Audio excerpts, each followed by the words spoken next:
कोई सी भी सरकार हो, चाहे कांग्रेस की हो चाहे भाजपा की हो, इस ओर ध्यान देना चाहिए ताकि शहर साफ सुथरे नजर आए, सुंदर नजर आए। हर आदमी अपने विजन के साथ आगे बढ़ रहा है। एक सड़क तो कम से कम हर कस्बे और शहर में ऐसी हो कि लोग वहाँ जाने के बाद महसूस करें कि नहीं, परिवर्तन है, साफ सुथरी हो, लाइटिंग हो। पूरी हिंदुस्तान गवर्नमेंट या पूरे भारत की जितने भी स्टेट गवर्नमेंट है, सब इसी को लेकर चाहे नाम बदले हो। सर, छबड़ा की जनता ने आपको कई बार विधायक चुना, इस भरोसे के पीछे आप क्या मानते हैं? सबसे बड़ी चीज है, मेरे को कोई आदमी, हर आदमी अपने परिवार का सदस्य मानते हैं, चाहे वो 7 साल का बच्चा हो या 70 साल का बूढ़ा हो। गाँव में जो प्रॉब्लम है, कहीं जो थोड़ा सा पहाड़ी इलाका है, उसमें थोड़ी प्रॉब्लम आती है, तो हैंडपंप ट्यूबवेल के माध्यम से उसको दूर करते हैं। सर, क्या आप सिर्फ सीट जिताने वाले खिलाड़ी हैं या कुछ और भी? ये तो एक पार्टी सोचती है, उसके अलावा चाल चलन, चेहरा, सब बातें भी देखकर पार्टी निर्णय करती है। बिल्कुल सर। नमस्कार दोस्तों, आज की कहानी है कि ऐसा नेता जो 7 बार विधायक बन चुके, जनता की नब्ज पकड़ते रहे, एक बार मंत्रिमंडल की शपथ उन्होंने ली। जी हाँ, बात हो रही है छबड़ा से बीजेपी के दिग्गज विधायक प्रताप सिंह सिंधवी जी की।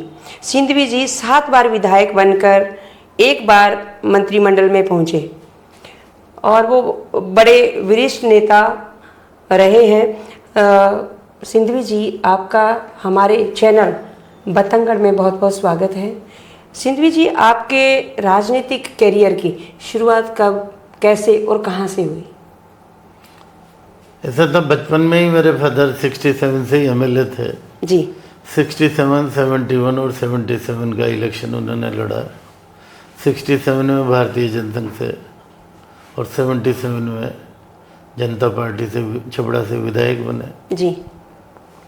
बाद में चूँकि राजस्थान के मुख्यमंत्री भैरव सिंह जी बने जी, उनको सेफ सीट चाहिए थी।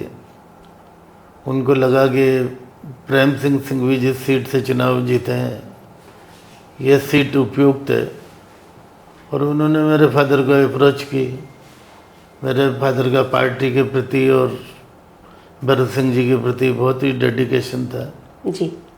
इसलिए उन्होंने 6 महीने के अंदर अंदर ही अपने विधायक पद से इस्तीफा दिया जी। उसके बाद में 77 में भैरव सिंह जी हमारे छबड़ा से विधायक बने जी। बाद में आपको सब पता है कि सरकारें गिरी और 80 में फिर चुनाव हुए। 80 में फिर भैरव सिंह जी वहाँ से इलेक्शन लड़े जी। जब तक मेरी उम्र भी नहीं हुई थी, फिर 85 में भैरव सिंह जी ने ही मुझे मौका दिया, क्योंकि मेरी उम्र भी उस समय 27 साल की हो गई थी जी। और मेरा लोगों में मेरे प्रति प्रेम भाव भी अच्छा था वहाँ के स्थानीय लोगों में जी। चाहे वो गांव का आदमी हो चाहे कस्बे का आदमी हो। उस नाते पार्टी ने, भारतीय जनता पार्टी ने मुझे मौका दिया और मैं वहाँ से सन 1985 में पहली बार विधायक बनकर राजस्थान विधानसभा में पहुँचा जी। उसके बाद लगातार मैं छबड़ा विधानसभा क्षेत्र का ही प्रतिनिधित्व करता रहा हूँ। मुख्यमंत्री फिर से भारतीय जनता पार्टी की शासन राजस्थान में आया और वसुंधरा जी दोबारा से मुख्यमंत्री बनी, तो उन्होंने मेरे को 2003 में मौका दिया और अपने मंत्री परिषद में शामिल किया जी। और मुझे यूडीएच जैसा महत्वपूर्ण विभाग दिया गया जी। उसको बखूबी मैंने अंजाम दिया। आप जयपुर में पूछो या राजस्थान के किसी भी कोने में पूछो जी।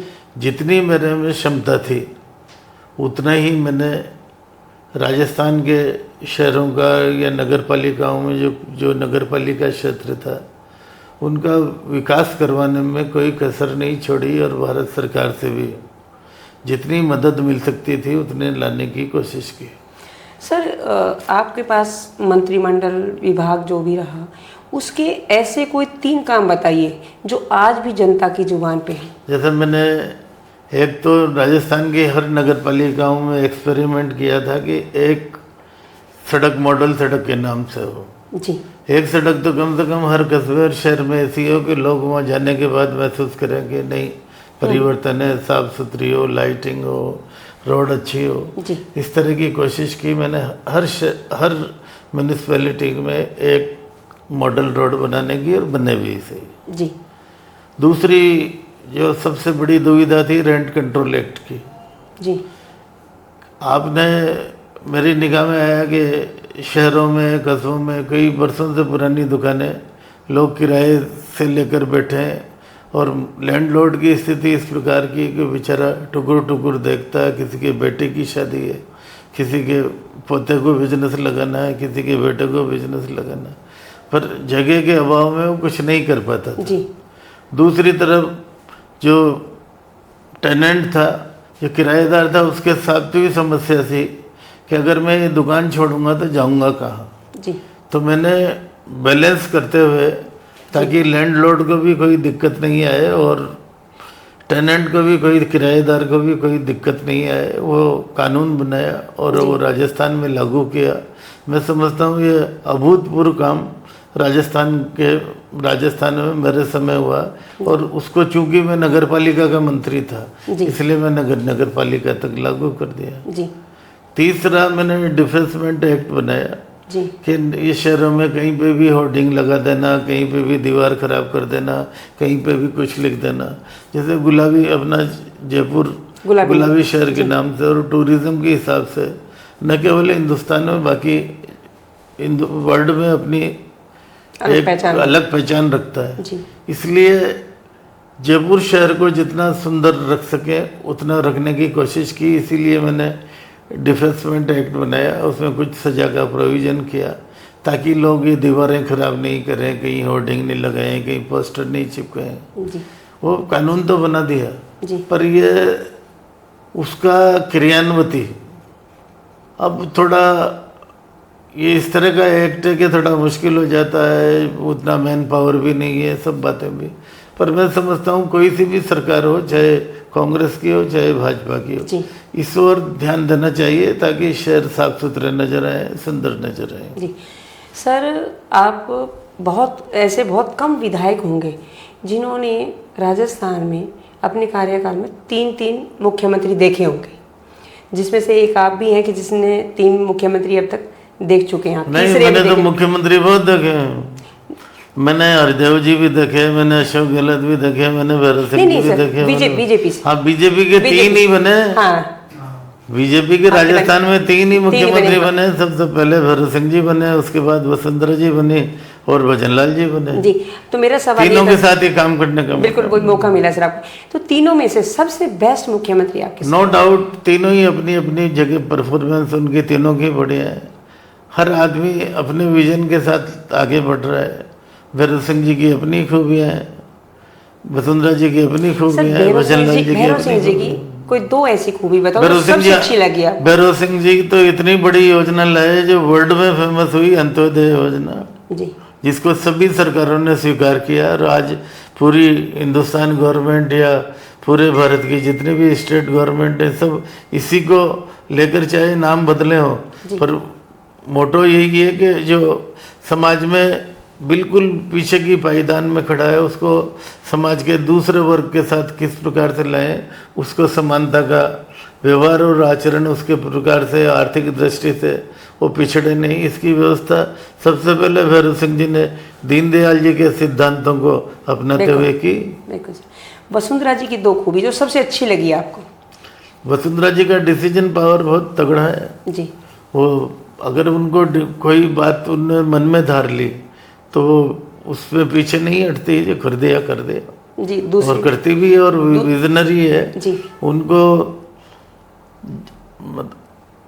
टॉप टू बॉटम हर क्षेत्र की नॉलेज है, चाहे वो जंगल की हो चाहे वो शहर की हो। जी। और भजनलाल जी की 2 खूबी? भजनलाल जी रूट लेवल के नेता हैं जी, गांव से जुड़े हुए, खुद ग्रामीण परिप्रेक्ष्य से आए हैं, जिस प्रकार से भैरव सिंह जी आए हैं। उनका फोकस इस बात पे है कि किस प्रकार से राजस्थान के जवानों को, गांव को सरसब्ज बनाया जाए। इस दिशा में ERCP जैसी योजनाएं वो लेकर आए हैं। मैं समझता हूँ ERCP लाने के बाद राजस्थान का नक्शा बदलेगा और किसानों की, गाँवों की माली हालत ठीक होगी। जी सर, छबड़ा की जनता ने आपको कई बार विधायक चुना, इस भरोसे के पीछे आप क्या मानते हैं? मेरा लोगों से आपसी लगाव सबसे बड़ी चीज़ है। मेरे को कोई आदमी, हर आदमी अपने परिवार का सदस्य मानते हैं, चाहे वो 7 साल का बच्चा हो या 70 साल का बूढ़ा हो। जी सर, छबड़ा में गर्मी के मौसम में जल संकट एक पुरानी समस्या रही है, आपने इसके समाधान के लिए क्या ठोस प्रयास? नहीं, जल संकट में कोई समस्या नहीं है। जल संकट में हमारे यहाँ लासी डैम बना है, उससे छबड़ा और छिबड़ दोनों टाउन को सप्लाई होती है, दोनों टाइम अच्छा पानी मिलता है। दूसरा, गाँवों में जो प्रॉब्लम है, कहीं जो थोड़ा सा पहाड़ी इलाका है उसमें थोड़ी प्रॉब्लम आती है, तो हैंडपम्प ट्यूबवेल के माध्यम से उसको दूर करते हैं। अभी परवन सिंचाई परियोजना से छबड़ा छिबड़ के पूरे गाँवों को जोड़ने का प्लान तैयार हो गया है। अभी कुछ ही समय बाद उसका काम शुरू हो जाएगा और पाइपलाइन के जरिए राजस्थान ही नहीं, छबड़ा विधानसभा क्षेत्र के हर गांव में ड्रिंकिंग वाटर पाइपलाइन के जरिए मिलने लगेगा। उसके बाद किसी भी प्रकार की कोई समस्या वहाँ नहीं रहेगी। अभी भी JJM में वहाँ काम चल रहे हैं, काफ़ी गाँवों को जोड़ा गया है। जी, क्षेत्र में युवाओं को रोजगार दिलाने में आपका कितने सफल रहे? क्षेत्र में युवाओं को रोजगार मिले, क्षेत्र में बढ़ोतरी हो, काम धंधे फैलें, इसके लिए मैंने प्रयास किया और वहाँ पर थर्मल की स्थापना करवाई। और सौभाग्य से मुझे खुशी है कि वसुंधरा जी ने उस बात को माना भी, वहाँ थर्मल की स्थापना हुई। और राजस्थान की कोल बेस्ड बिजली राजस्थान में सबसे ज़्यादा अगर कहीं सस्ती मिलती है तो छबड़ा थर्मल से ही मिलती है। जी सर, बीजेपी में अब युवा चेहरे तेजी से उभर रहे हैं, क्या आप जैसे वरिष्ठ नेताओं की कुर्सियां डगमगा रही है? ऐसा कुछ नहीं है, अगर पार्टी का भरोसा है हम पे, लगातार 8 बार टिकट एक ही आदमी को एक क्षेत्र से दे देना अपने आप में बहुत बड़ी बात है। और रिजल्ट भी हमारे छबड़ा विधानसभा क्षेत्र को लोगों का बहुत बहुत धन्यवाद करना चाहूँगा कि उन्होंने हर परिस्थिति में भारतीय जनता पार्टी का दामन नहीं छोड़ा और भारतीय जनता पार्टी का हर क्षेत्र में हर समय छबड़ा विधानसभा क्षेत्र से परचम फहराया है। सर, क्या पार्टी में परफॉर्मेंस से ज़्यादा परिक्रमा मायने रखती है? ऐसा कुछ नहीं है। पार्टी में हमारे यहाँ सिंगल मैन डिसीजन नहीं होता, सामूहिक निर्णय होता है। जब भी पार्टी गुण दोष के आधार पर निर्णय लेती है उसको सबको मानना चाहिए और मानते हैं। सर, आप 7 बार विधायक बनना आसान नहीं, लेकिन मंत्री एक बार आपको चुना गया, ये आपको कहीं लगता है कि अंदरूनी हार है? अंदरूनी नहीं, पार्टी का अपना सोच है, वो अच्छा बुरा सब बातें सोचती हैं, उस हिसाब से निर्णय करती है। मुख्यमंत्री जी की अपनी सोच रहती है। अब वो जो भी है जनता के सामने, मेरी ड्यूटी है जनप्रतिनिधि होने के नाते, विधायक होने के नाते, कि मैं क्षेत्र की और राजस्थान की जितनी सेवा कर सकूं करूं। जी सर, क्या आप सिर्फ सीट जिताने वाले खिलाड़ी हैं या कुछ और भी?